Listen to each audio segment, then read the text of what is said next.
హైదరాబాద్ తాజా వివంటా hotel Barry fashion కు వేదికైంది. King fissure నిర్వహిస్తున్న హైదరాబాద్ ఫ్యాషన్ వీక్ 4వ ఎడిషన్ అట్టహాసంగా మొదలైంది.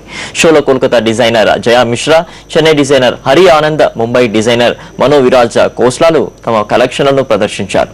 సినీ నటి Vimala Raman sequence show stopper గా ర్యాంప్ వాక్ చేసి అలరించింది.